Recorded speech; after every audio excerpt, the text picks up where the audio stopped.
Hi all. So interview question ఏంటి అని అంటే కెరీర్ గ్యాప్. ఓకేనా? సో కెరీర్ గ్యాప్ అనేది వస్తే ఎలా చెప్పాలి?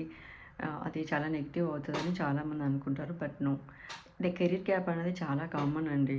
ఎవరికైనా వస్తుంది, ఎస్పెషల్లీ ఫర్ ఉమెన్. ఎందుకంటే ఫ్యామిలీ రీజన్స్ కానీ ఏదైనా ఉండొచ్చు. బట్ ఉమెన్ అనే కాదు, జనరల్గా కెరీర్ గ్యాప్. ఇప్పుడు కొంతమంది మెన్ ఏంటి, ఏదైనా బిజినెస్ చేయాలనుకున్నా కూడా they may take some gap. ఓకేనా? బట్ ఇవన్నీ మనం ఎలా చెప్పాలి? బిజినెస్ అని చెప్పొచ్చా, లేదా ఎలా చెప్పాలి అని చాలామందికి ఒక క్వశ్చన్ మార్క్ ఉండొచ్చు. ఓకేనా? సో జనరల్గా as I said, main reasons ఏముండొచ్చు? ఫ్యామిలీ, హెల్త్, లేదా రీలొకేషన్. ఓకేనా? సో ఇలాంటి గ్యాప్ వచ్చినప్పుడు ఎలా చెప్పాలి అనేది అడిగారు. ఓకేనా?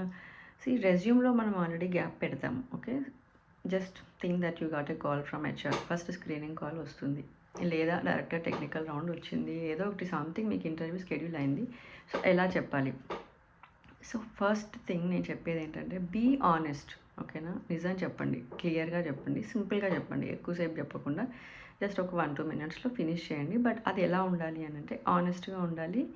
ఎట్ ది సేమ్ టైం మీరు ఆ టైం గ్యాప్ని మీరు సెల్ఫ్ రీడ్ చేస్తున్నట్టుగా, లేదా సెల్ఫ్ లెర్నింగ్ కానీ, లేదా ఏదైనా ఆన్లైన్ కోర్సెస్ కానీ, మీరు ఏదైతే జాబ్కి అప్లై చేశారో ఆ జాబ్ రిలేటెడ్ స్కిల్స్కి మీరు ట్రైనింగ్ ఆల్రెడీ తీసుకున్నారు. ఆ గ్యాప్లో మీరు అది దాని మీద ఎక్కువ ఫోకస్ చేశారు, సర్టిఫికేషన్ ఏదైనా చేశారు, రీడ్ చేశారు, అండ్ కంటిన్యూస్గా ఇండస్ట్రీ అప్డేట్స్, మీరు ఏదైతే జాబ్కి అప్లై చేశారో ఆ ఇండస్ట్రీ అప్డేట్స్ కూడా మీరు ఫాలో అవుతున్నారు. So now you are ready అన్నట్టు చెప్పాలి. ఓకేనా? సో నేను క్లియర్గా ఆన్సర్ చెప్తాను ఎలా చెప్పాలి అని, just make a note of it. ఓకేనా?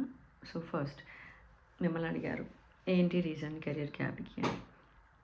అప్పుడు yes, I took some time off to focus on my personal commitments. However, I have stayed connected to the field through reading, online learning, and following industry updates.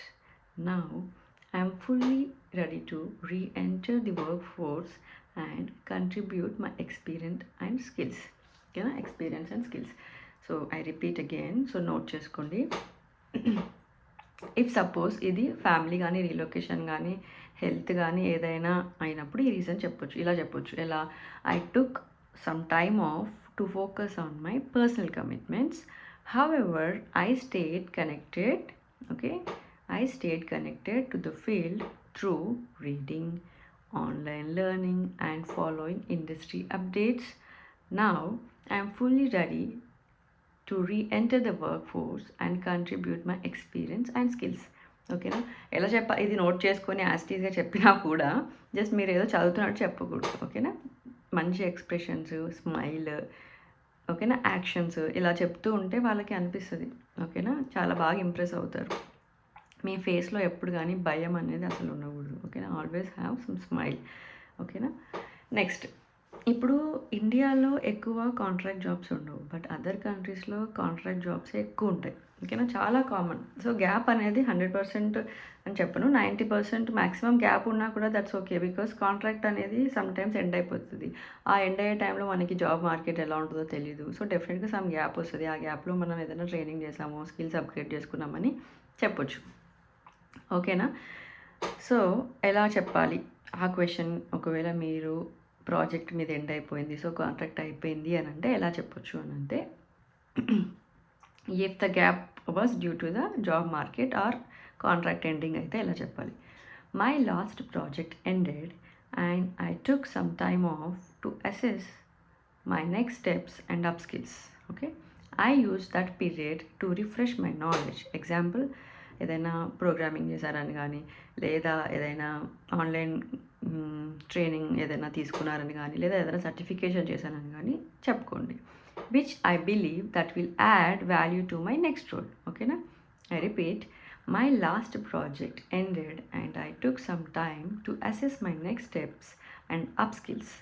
I used that period to refresh my knowledge in XYZ, which I believe will add value to my next role. So XYZ అని mention చేసిన దగ్గర మీరు ఏదైనా programming కానీ, ఏదైనా certification కానీ, ఏదైనా online training కానీ చేశాను అని చెప్పుకోవచ్చు. ఓకేనా? నెక్స్ట్, ప్రతి ఒక్కరికి కెరీర్ గ్యాప్ రావాలని ఏం లేదు. బట్ వస్తుంది. దాన్ని మీరు ఫస్ట్ మీరే మీ మైండ్‌లో ఫిక్స్ అయిపోకండి. అయ్యో! కెరీర్ గ్యాప్ వచ్చింది. నేను సెలెక్ట్ అవుతానా లేదా? నేను అలా ఏం ఉండదు. మీరెంత హానెస్ట్‌గా ఉన్నారు. మీరెలా దాన్ని చెప్పారు. సో, ఎవ్రీథింగ్ చాలా ఇంపార్టెంట్. ఓకేనా? సో, ఆ టైంని మీరెలా యూజ్ చేసుకున్నారు అనేది చాలా, చాలా, చాలా, చాలా ఇంపార్టెంట్. ఓకేనా? సో, ఇప్పుడు ఫర్ ఎగ్జాంపుల్ ఇంకా ఇలాంటి మీకు ఎలా ఎలా ఎలా చెప్పాలి? ఇంకా ఎలాంటి ఇంటర్వ్యూ క్వెషన్స్ మీకు ఆన్సర్స్ కావాలి అనేది కామెంట్‌లో పెట్టండి. నేను నెక్స్ట్ పక్కా చేస్తాను. అలానే కాకుండా ఇంటర్వ్యూస్, జాబ్స్ ఎలా అప్లై చేసుకోవచ్చు, అండ్ రెజ్యూమ్స్ ఎలా అప్డేట్ చేయాలి, experience and fresher, and UK process, US process, వేరే కంట్రీకి, ఇండియా నుంచి వేరే కంట్రీకి వెళ్ళాలంటే ప్రాసెస్ ఏంటి, so each and every details నేను ఇస్తాను. సో బట్ మీరు డెఫినెట్గా నా ఛానల్కి సబ్స్క్రైబ్ చేయండి. డెఫినెట్గా నేను చాలా చాలా చాలా యూస్ఫుల్ అప్డేట్స్ డెఫినెట్గా చేస్తాను. So before I end up with one story. ఓకేనా? ఏంటి అంటే, ఒక చిన్న బాబు వాళ్ళ ఫాదర్ని అడిగాడంట, ఏమని, నాన్న క్యామల్కి ఎందుకు హంప్ ఉంది అని. అప్పుడు అన్నారంట, అది ఎక్కువ ఎడారిలో ఉంటుంది. సో అక్కడ వాటర్ ఉండవు బెట. సో వాటర్ ఉన్న ప్లేస్కి వెళ్ళినప్పుడు అది మొత్తం వాటర్ ఎక్కువ తాగేసి స్టోర్ చేసుకుంటుంది. సో దానికోసం దేవుడు అలా క్రియేట్ చేశాడు, దానికి అందుకని అలా ఉంటుంది అని చెప్పాడంట. దాని తర్వాత నాన్న కాళ్ళు ఏంటి క్యామెల్కి అంత పెద్దదిగా ఉన్నాయి అని అడిగాడంట. అప్పుడు నాన్న చెప్పారంట, అక్కడ అంతా ఇసుక మట్టి ఉంటుంది కదా నాన్న, నడవడం చాలా కష్టం, అందుకని దేవుడు చాలా బలమైన కాలు ఇచ్చాడు, పొడుగు కాలు ఇచ్చాడు, సో దట్ వాళ్ళకి నొప్పి ఉండదు, స్ట్రాంగ్గా ఉంటారు అని చెప్పాడంట చిన్నపిల్లోడికి. నెక్స్ట్, నాన్న ఐలాషెస్ ఏంటి నాన్న అంత పెద్దగా ఉన్నాయి అని. ఏం లేదు బెట, అక్కడ మట్టి ఉంటుంది కదా చాలా, సో వాక్ చేస్తున్నప్పుడు కానీ గాలి వచ్చినప్పుడు కానీ కళ్ళలో పడకుండా దేవుడు ప్రొటెక్ట్ చేసుకోవడం కోసం అంత పెద్ద ఐలాషెస్ ఇచ్చాడు అని చెప్పాడంట. చూసారా, దేవుడు ఎలా సృష్టిస్తాడో, మన ప్రతి ఒక్కరిని ఎలా ప్రొటెక్ట్ చేసుకోవచ్చు, ప్రతిదీ సో గిఫ్ట్ లాగా అన్నీ అలా డిజైన్ చేసి మనకి దేవుడు ఇచ్చాడండి. ఓకేనా? నెక్స్ట్ అడిగాడంట, మరి ఎందుకు నాన్న జూలో ఉంది అని. సో ఆ క్వశ్చన్కి ఏం ఆన్సర్ చెప్పాలో వాళ్ళ ఫాదర్కి అర్థం కాలేదు. జస్ట్ నేనేం చెప్పాలనుకుంటున్నా అంటే, మీరు కూడా జూలో ఉండకండి. దట్ మీన్స్ ఇంట్లో ఉండకండి. ప్రతి ఒక్కరికి దేవుడు ఏదో ఒక స్కిల్ ఇచ్చాడు. మనకి పేరెంట్స్ బర్త్ ఇచ్చారు. ఓకే, మనం ఉన్నాం. ప్రతి ఒక్కరికి దేవుడు ఖచ్చితంగా ఒక స్కిల్ అనేది ఇస్తాడు. మనం ఫోకస్ చేయాలి. నా పర్పస్ ఏంటి, నేను అసలు ఏం చేయాలి, నా డ్రీమ్ ఏంటి, నా గోల్ ఏంటి అని క్వశ్చన్ చేసుకోండి. అంతేగాని లేదు నాకు రావట్లేదు, నేను ఎంత ట్రై చేసినా రావట్లేదు. ఆర్ యూ షూర్ మీరు ఎంత ట్రై చేసినా రావట్లేదు అని అనుకుంటున్నారు? కానీ ఇప్పుడు ఫర్ ఎగ్జాంపుల్ మీరు ఒక దాని మీద ఫోకస్ చేసినప్పుడు మీ ఫ్రెండో, మీ రిలేటివో, మీరు ఇంకెవరో ఇది కాదురా, ఇది చేయి చాలా బాగుంటుంది అని చెప్పొచ్చు. కానీ అది మీకు సెట్ అవుతుందా లేదా క్వశ్చన్ చేసుకోండి. ఓకేనా? ప్రతి ఒక్కరికి అది సెట్ అవ్వాలి, అది నచ్చుతుంది, అది వస్తుంది అని లేదు. ఇప్పుడు ఎంతమందికి స్కిల్స్ అనేది ఒక స్కిల్ ఉంటుందండి మనకి. సో డెఫినెట్గా మీరు అదేంటి అనేది మీకు క్వశ్చన్ చేసుకొని దాని మీదే ఫోకస్ చేసి నేర్చుకున్నారనుకోండి, ఏదైనా పాసిబుల్. ఓకేనా? Everything is possible if you understand the purpose. Me goal, me dream job ఏంటి అనేది ఒక్కసారి ఆలోచించుకొని చూడండి. డెఫినెట్గా వస్తుంది. మీరు అనుకుంది డెఫినెట్గా అవుతుంది. If you really sure and hard work చేయాలి 100% అండ్ కన్సిస్టెంట్గా ఉండాలి, 100% ఫోకస్ చేయాలి. ఓకేనా?